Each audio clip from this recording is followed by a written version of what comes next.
Good evening. I finally made it. Good to see y'all here tonight. Let's open our Bibles to Revelation chapter 13. Revelation chapter 13. If you remember last week, we were in chapter 12, so you can just jump right into that first slide there. And just to remind you of what chapter 12 told us all about, it's that big great war, the war between God and Satan. It's an unfair war, quite honestly. God's going to win. Satan's going to lose. We already know how it's all going to turn out. I get a little bit confused of why Satan keeps fighting. Maybe Satan does think that he still has a chance at winning this thing. I guess he doesn't believe that what God said in His Word is absolutely 100% sovereignly true. He would have never thought that he could have been God and overthrown God at the beginning, I guess. But he's still trying to overthrow God, and he can't defeat God. He tried that, didn't he? So he's going to try to destroy anyone who is on God's team.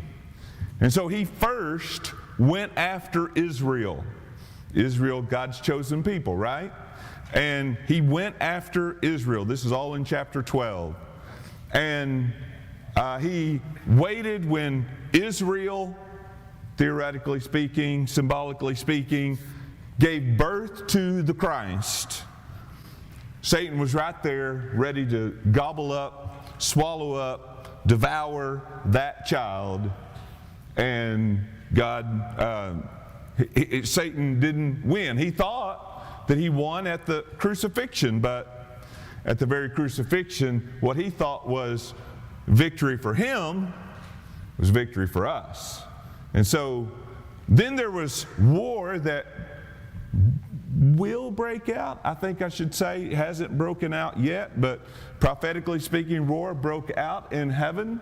Michael and his angels fought against Satan and his angels, and this isn't the first time that that's happened. We went last week and we looked in the book of Daniel where Gabriel comes to Daniel and he said, I've been trying 21 days, that's 3 weeks. I've been trying 3 weeks to get here, but I have been having to fight with this prince of Persia, and Michael was the only one that could help me.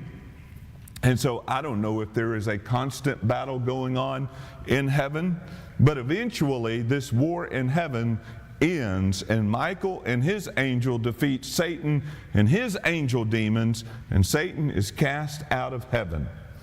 I think that will occur sometime in the second half of the tribulation period. And that's when, I hate to say it this way, but it's the only way I can describe it, all hell will break loose on earth. It will be absolutely atrocious. It will be horrible. Read the trumpets, read the vials in the book of Revelation, and it will be absolutely atrocious. And His great wrath, it says there in chapter 12, His great wrath will be unleashed upon the earth. So a portion of the tribulation period isn't God's wrath, it is the wrath of Satan. And he is going to do everything, and that's where we're going to kind of pick up. Go ahead and go to the next slide. That's kind of where we're going to pick up tonight at the very end of chapter 12, where that's chapter 13. I knew that didn't read right. There we go. Verse 15. I'll just start reading at 12:15. So the serpent spewed water out of his mouth like a flood after the woman, that's Israel, that he might cause her to be carried away by the flood. I don't know if that's a literal flood or if we're talking about an army and there's a couple of armies mentioned when the demonic angels dry up the Euphrates rivers, the army of the east and the army of the north, and one says that there are 1 million soldiers, and they come and they attack Israel. And then verse 16, but the earth helped the woman, and the earth opened its mouth and swallowed up the flood which the dragon had spewed out of his mouth. Well, we know that one thing that's going on during this time is massive earthquakes. Some of them are said, some of the ones over in Revelation 16 says that there's never been an earthquake like that in all the world. In one place, Mount Zion is split in 3 different sections by these earthquakes. So it very likely could be that this army is going out to attack Israel, humongous earthquake, and then the earth just kind of disappears under their feet. It won't be the first time that God swallowed up a group of people with the earth. You remember the rebellion of Korah? And so that's the best I can do with that. And then when the dragon realized that he could not defeat Israel, the woman, what did he do? He went out to make war with the rest of her offspring.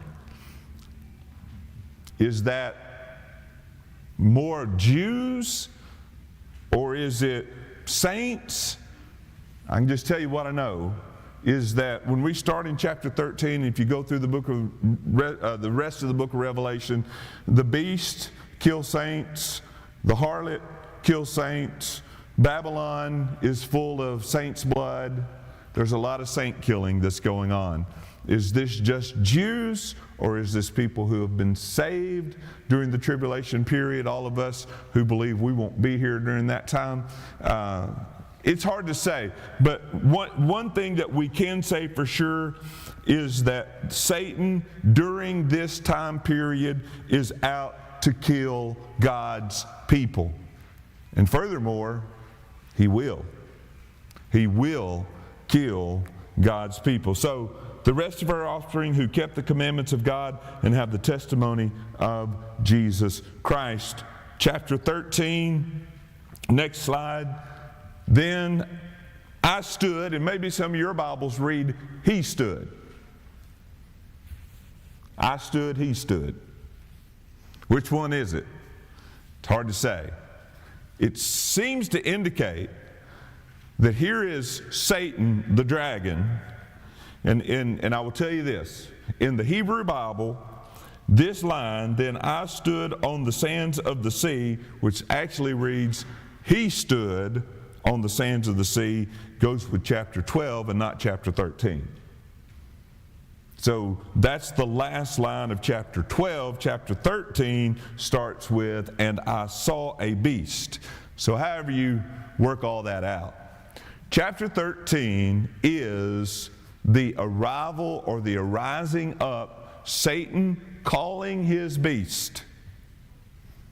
The Antichrist beast, which I think both speaks of the system itself, the beastly system, government, or the Antichrist being the leader of that government. That'll make some sense as we go along. So we have the mention of sands and seas. I stood on the sand. I saw this beast come out of the sea. I think that's talking about out from people. Now, Revelation chapter 11 in verse 7 or 17, y'all check me on that, says that the beast comes out of the bottomless pit. Now, who's this beast? The Antichrist. Well, people don't live in the bottomless pit. What lives in the bottomless pit? Well, demons do. The only ones that we know that comes out of the Greek word abyss, A-B-Y-S-S, the abyss, are demons. So it seems to stand to reason to say that this Antichrist fellow is empowered by Satan, but is controlled by a demon. So let's look at that. I saw and stood on the sand of the sea. I saw a beast rising out of the sea, having 7 heads and 10 horns. Now I'm going to get to that. And on his horns 10 crowns, and on his head a blasphemous name. The beast which I saw was like a leopard, and his feet were like a bear, and his mouth was like a lion. And listen, the dragon gave him his power, his throne, and his authority. Now, 2 Thessalonians tells us the same thing. You can go ahead and go to the next slide. 2 Thessalonians tells us the same thing. He is empowered by Satan. So let's look at some words here. The beast. Ferocious monster. Satan's a dragon. We were talking about this last Wednesday night. Did dragons ever exist for real? Then how do they know about them? How does the Bible use them as symbols? I think they were dinosaurs. What I think they were. Did some of them breathe fire? I don't know.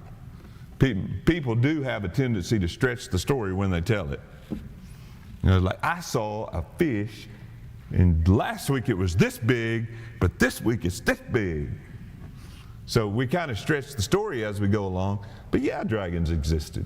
Did some of them have wings? Possibly. They don't exist anymore, as far as we know. I do know that there's places in the sea that man has never been to, as far as we know, because we can't handle it. Can't handle the pressure. If you go down so far, you just kind of they squeeze the life out of you is what happens. I can go down in a 10-foot pool and I can't stand it. Go down 40 miles or 400 miles. But anyway, I get off on that. So this is a ferocious monster. Maybe like we've never seen before. I think it is speaking symbolically, but it does talk about what it's all about. What does this monster do? It kills. And that's what the beast wants to do. It's 11:7. I knew I had it somewhere in my notes. He ascends out of the bottomless pit, which is the home of Satan and his demons. The beast represents both the person of the Antichrist and his system. And it is the final satanic world empire which will, I say, be led by a demon-possessed man named Satan, the Antichrist. And just because he's demon-possessed doesn't mean his eyes glow red. Or he has fangs that hang down in the front of his mouth. He may be suave and all of that, but he's demon-possessed. Next slide. So let's look at this 7 heads and 10 horns, just like Satan in chapter 12, verse 3. He looks like Satan. Oh, yes, ma'am. Just to clarify, I don't know if I'm getting this right. They're bringing you a microphone. Isn't the one seeing all of this John Yes. seeing it in his vision, right? Yeah, John. Yeah, sorry. Good question. John, I saw John. Yes. So all of this is prophetic, so he's seeing it in a vision. Yes. Hadn't happened yet. So John sees this 7-head, 10-horn, ferocious monster come out of the sea, and it's just like Satan.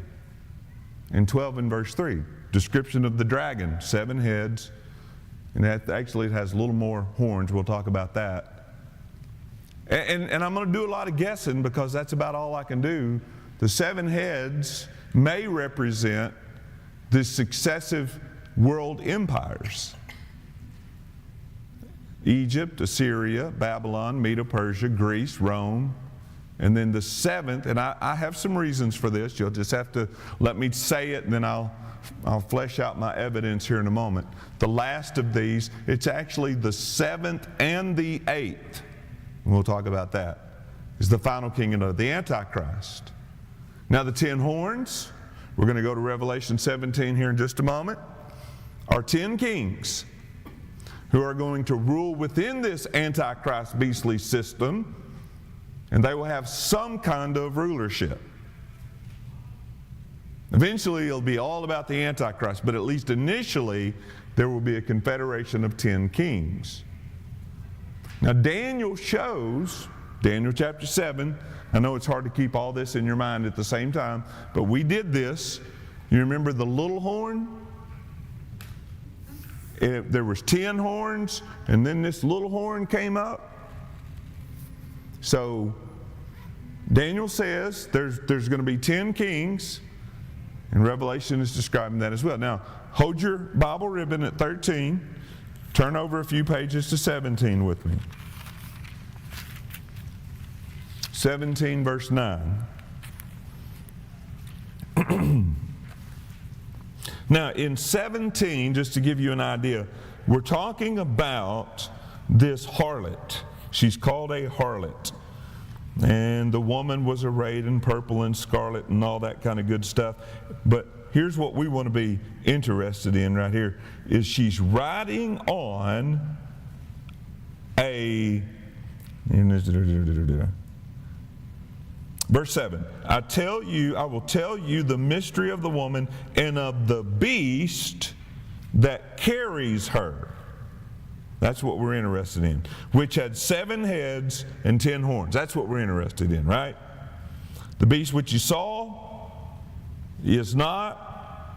was, and is not, and will ascend out of the bottomless pit and go to perdition.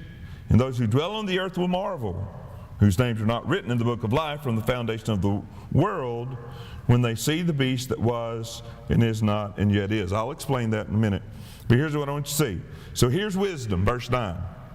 The 7 heads are 7 mountains on which the woman sat. That's like describing one symbol with another symbol. Some people say this is Rome, because there are supposedly in the old ancient Roman Empire 7 hills, mountains in the city of Rome. That works as good as my guess. So,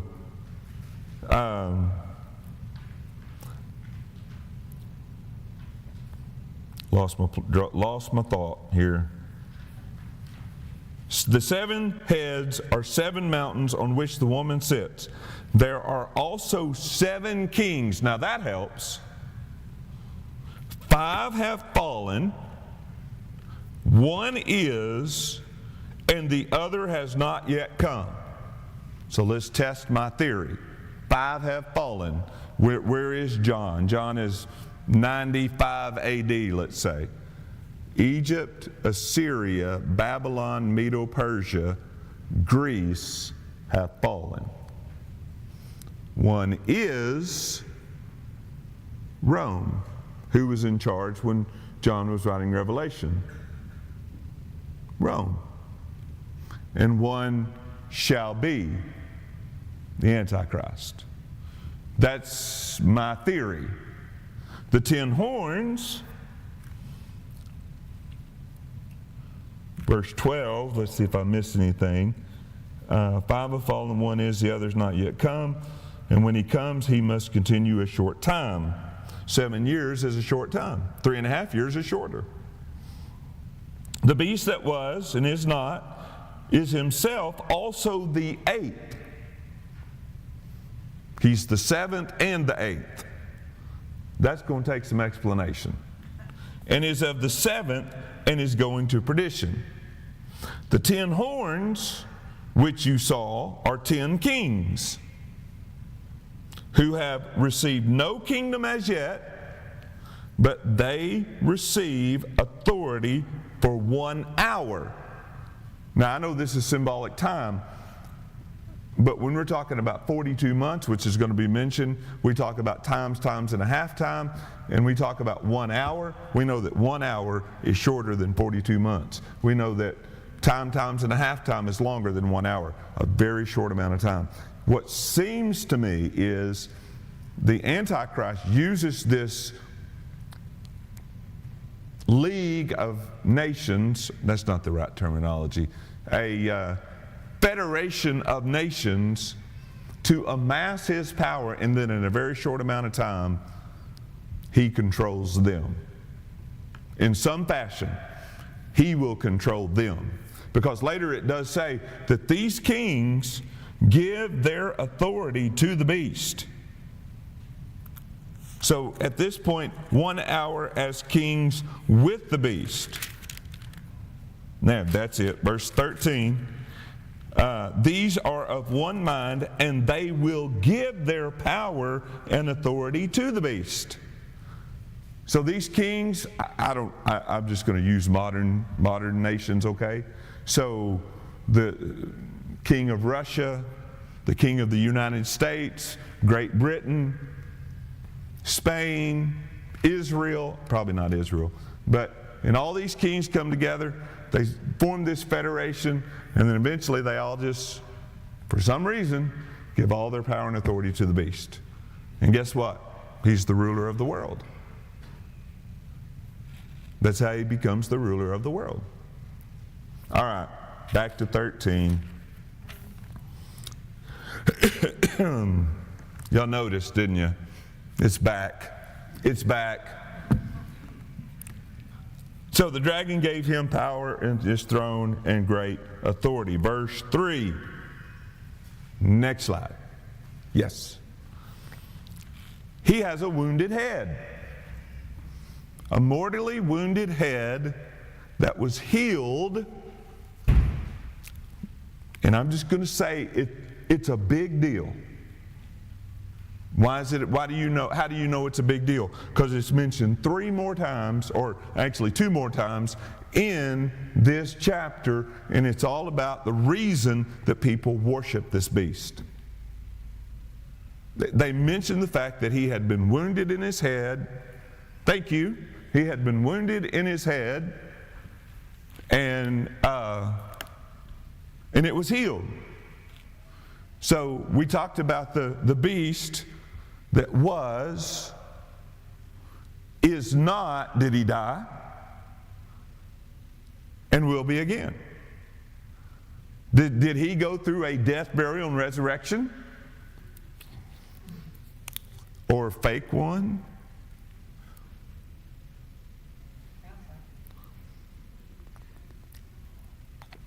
I know that Satan has, all of his career has been trying to emulate the things that God does, but in a very deceptive way. So, he's wounded in his head. Everybody thought he was dead. And lo and behold, he rises again. So verse 4, at the end of verse 3, and all the world marveled and followed the beast. And they worshiped the dragon.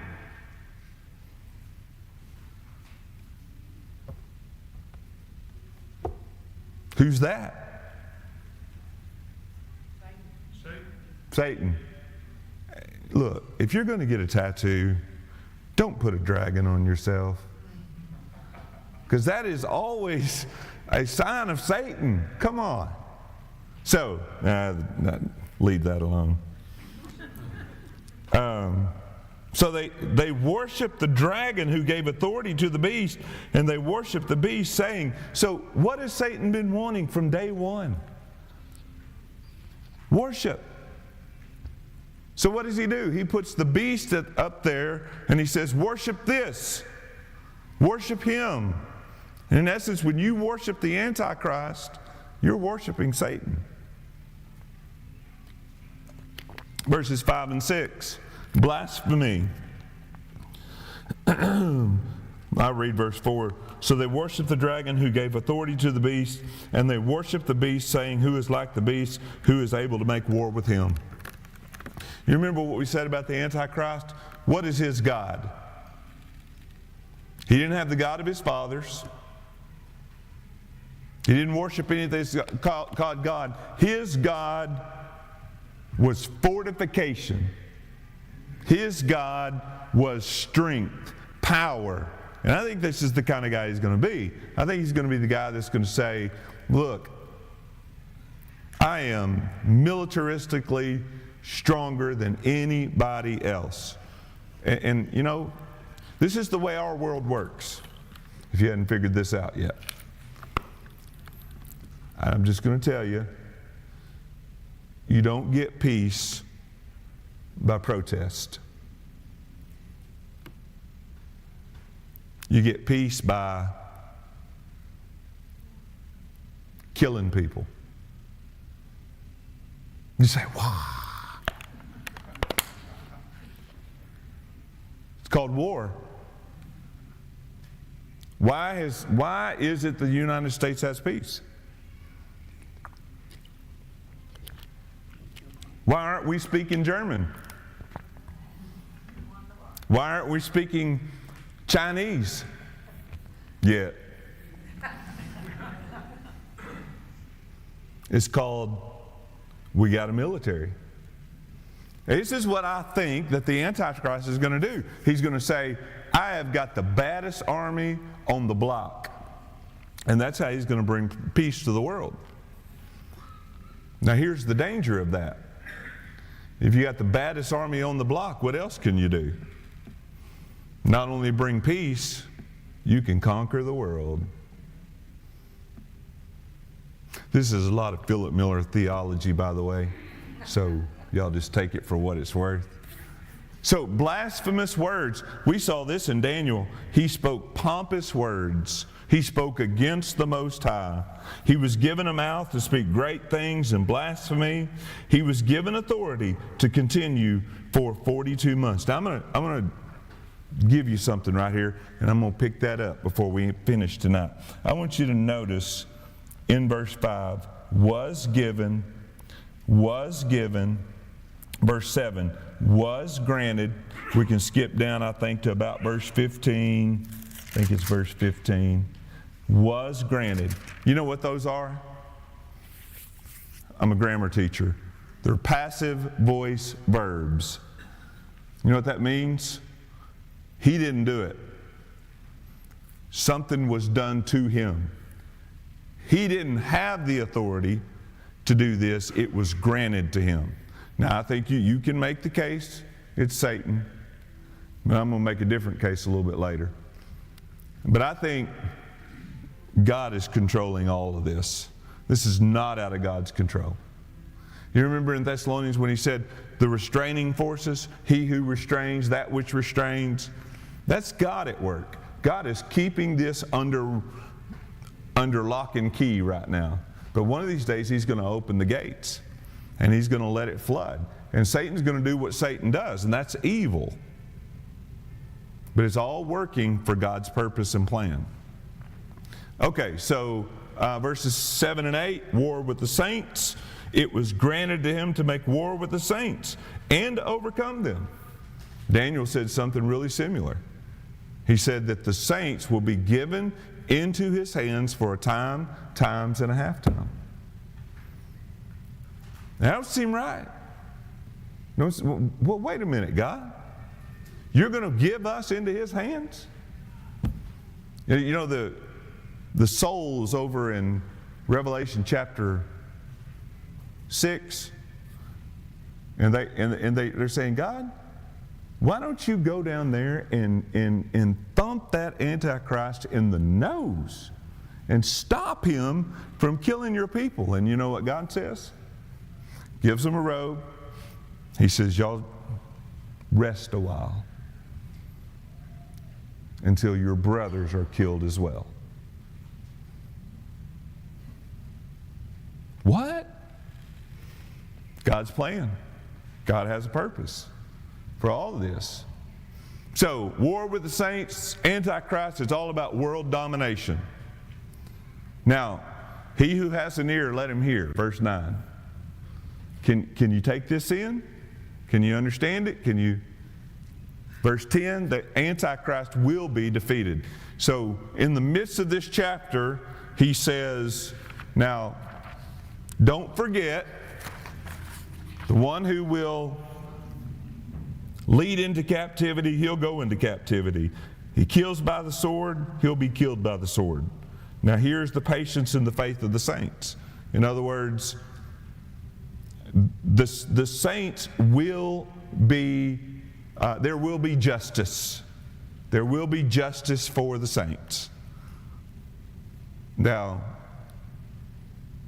it may take their life. It may mean that they have to die for it.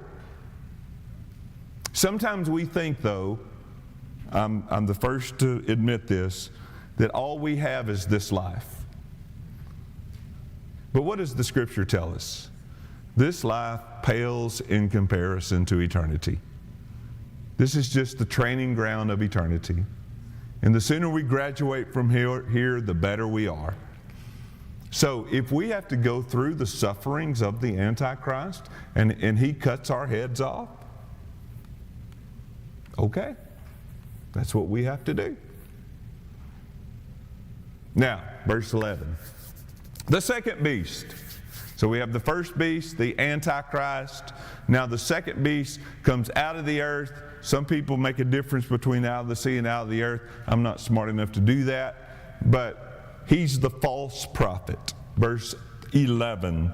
Then I saw another beast coming out of the earth. He had 2 horns like a lamb, spoke like a dragon. Looked like a lamb, spoke like a dragon. Of course, you know, my first question was, how do dragons sound? I mean, I've seen the cartoons, right? How to Tame Your Dragon. I've seen that. Are they going to talk that way? How does a dragon talk? I've never talked to one. I don't know. But it seems to be very frightful. And so it goes on to describe, he exercises, verse 12. I did put up there the satanic trinity. We got the dragon, who's the evil father. We got the beast, the Antichrist, who's the devil's Christ. We got the beast, the false prophet, who is the devil's Holy Spirit. And then I wrote this. As Christ received authority from the Father, Matthew chapter 11, verse 27, so the Antichrist received authority from the dragon, Revelation 13:4. And as the Holy Spirit glorifies Christ, John chapter 16, verse 14, so the false prophet glorifies the Antichrist. Next slide, please. Looks like a lamb, sounds like a dragon. He exercises authority of the first beast in his presence. He causes all the earth who dwell in it to worship the first beast. So he's like the Pope of the beast. He's there to draw all the people in to worship this beast. He's public relations guy, he's the preacher, whatever, but he is there to point people to the beast to worship him. Notice verses 13 through 15. He's a miracle worker. Now, I won't go off on my tangent about miracle working, but just let me say, don't get caught up in miracle working. I'm not saying God can't work a miracle. God can do anything but lie, according to the Scriptures. But if you get caught up in the whole miracle working scene, you're putting yourself in a position to become a prey of the Antichrist. Just because you see a miracle doesn't necessarily mean it comes from God. Okay, so just keep that in mind. And so it says in verse 13, he's going to perform great signs so that he can either call fire down from heaven, just like Elijah did. And then he deceives those who dwell on the earth by those signs which he was granted to do in the sight of the beast, telling those who dwell on the earth to make an image. I think this is the abomination of desolation right here.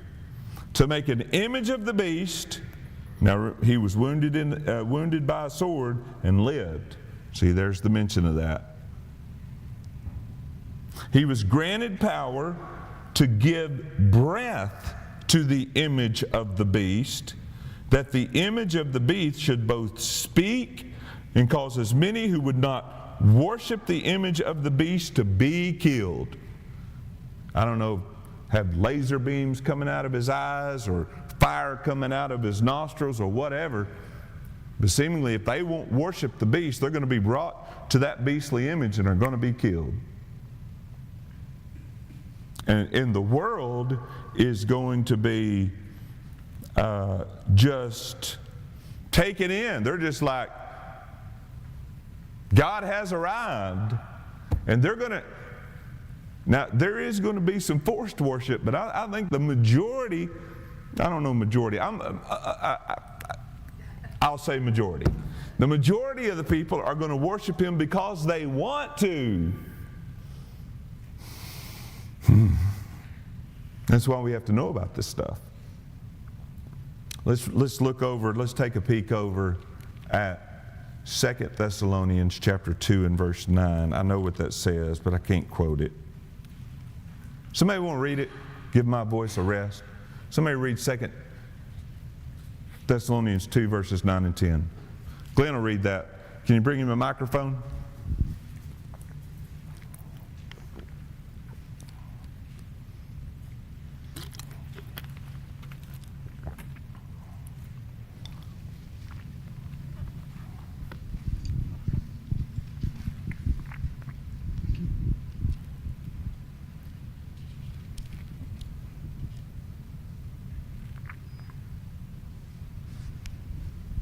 When you're ready. 2 Thessalonians 2, 9 and 10. 9 and 10. 9 and 10? Yes, sir. Okay. Let me find it.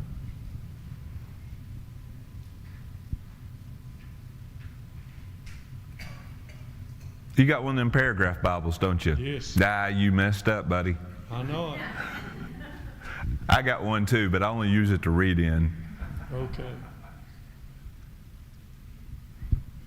The coming of the lawless one is according to the working of Satan with all power, signs, and lying wonders, and with all unrighteousness, deception among those who perish, because they did not receive the love of the truth, that they might be saved. The power of Satan with all power, signs, and lying, not lying on the ground, but to tell a lie wonders. Deceptive wonders with all unrighteous deception, so that those all may be condemned who did not receive the love of the truth. Now we're getting to sort of some of my final comments tonight. The next thing that we see is the mark of the beast. 666. I have no idea what it's going to be.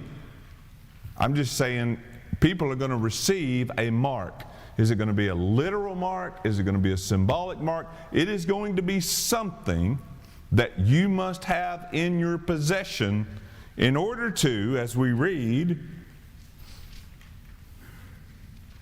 verse 16, He causes all, small and great, rich and poor, free and slave. You've got to receive the mark on your right hand or your forehead, that no one, now just think about this, you don't get to buy or sell except you have the mark.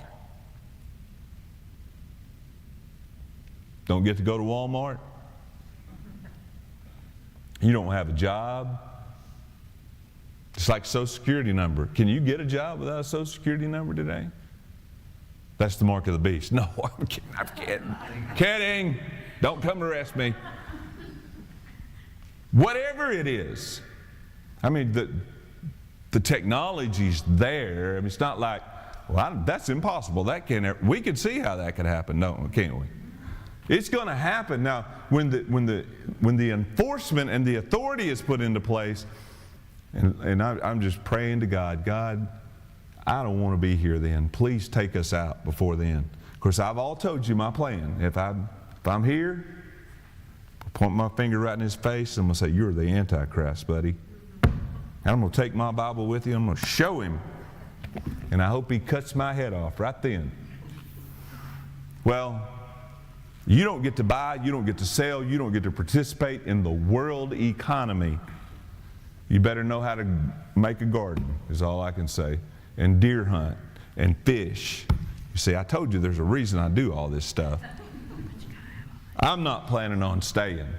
I am not into survival. Not here. All right, so, name of the beast, the number in his head. Here is wisdom. Let him who understands, I don't, calculate the number of the beast, for it is the number of a man, 666.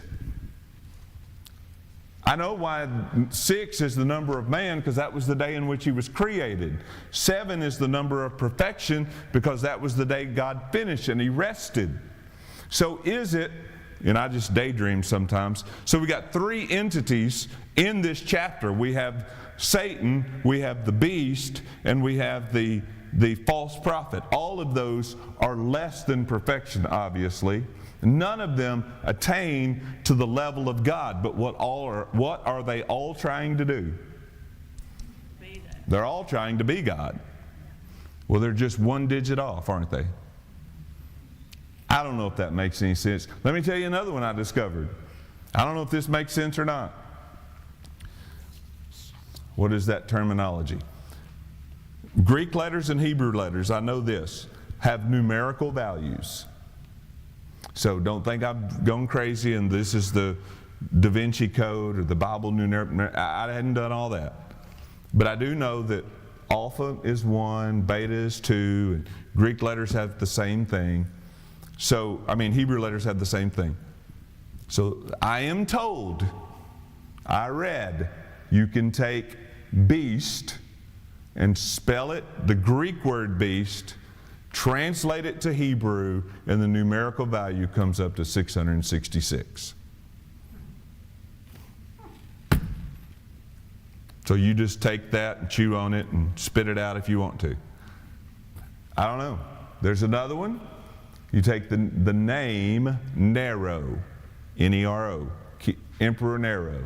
You take his name, transliterate it into Hebrew, and guess what the value is? 666. You can find it in a book. I found it in a book. I don't know if that's true. I don't know. It may be that we actually have to have whatever that guy's name is, whatever that beastly system's name is, tattooed on our hands or on our foreheads, to identify that we are in alignment and agreement with. It's a form of control. Y'all see that, right? It's a form of control. That's how he's going to control the human race. Because if you don't have that mark, and maybe you have to come to your mandatory worship services to keep your mark, because if you don't worship the beast, you're going to die. I'm glad it's short-lived, aren't y'all? I'm glad I'm not going to be here, aren't y'all? All right, next slide. So why does God let this happen? So let's go back to 2 Thessalonians to close tonight. Why does God do this?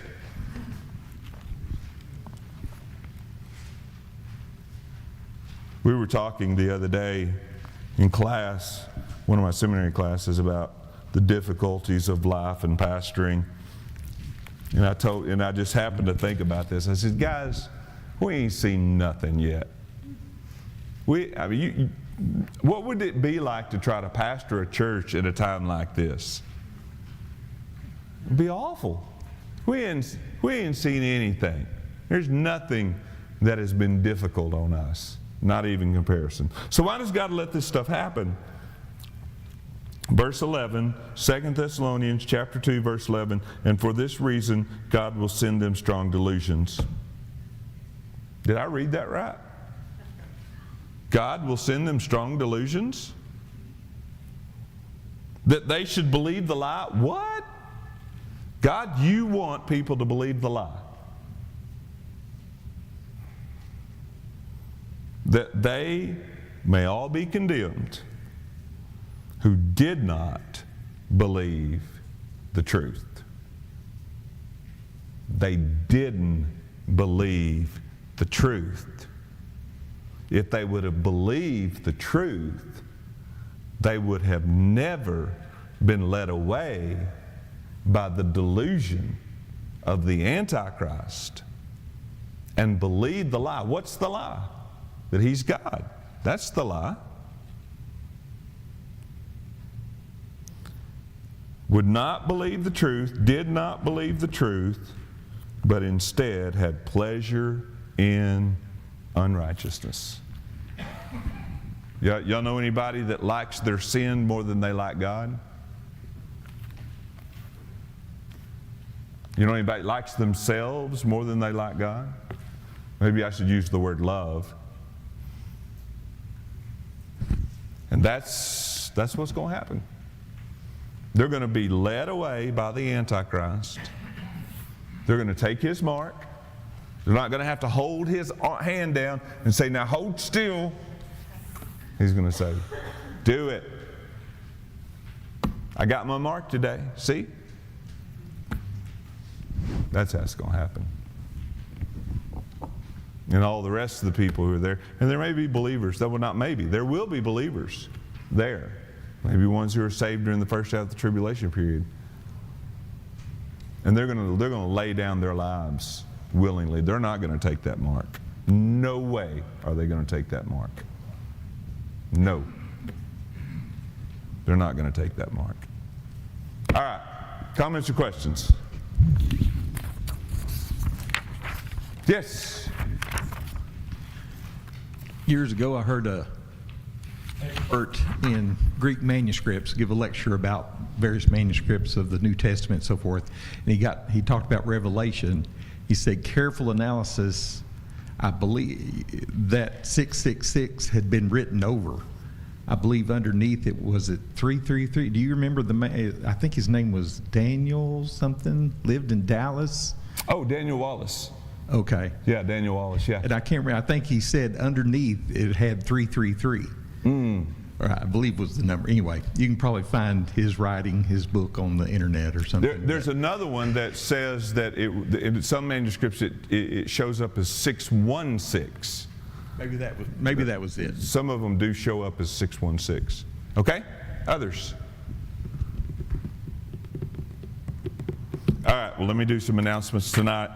And announcements are, some really important ones. First of all, Saturday, Teacher Appreciation Banquet right here at the church. Appreciate all of you who are willing to help set that up and make it really nice for our teachers. That's for our Sunday school teachers, our Wednesday night teachers, their spouses, or bring a friend, and we're going to have a good time that night at our Teacher Appreciation Banquet. Just simply saying, hey, we love you, we appreciate you, we know how hard your job is. So come and be a part of that.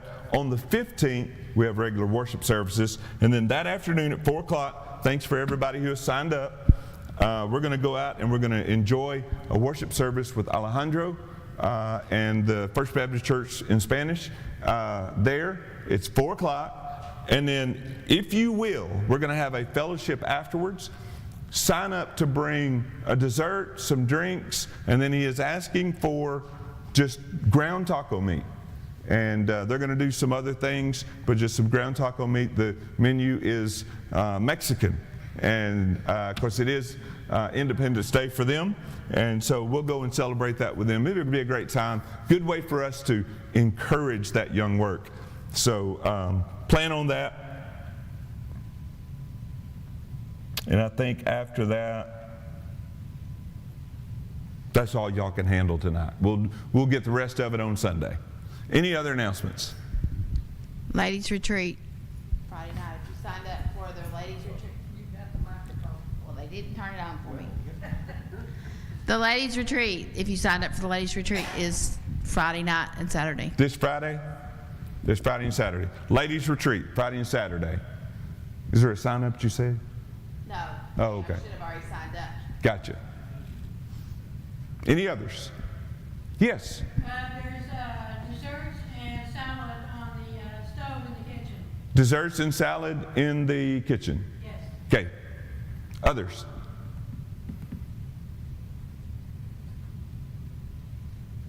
All right, well, it's time for me to say good night to our online audience.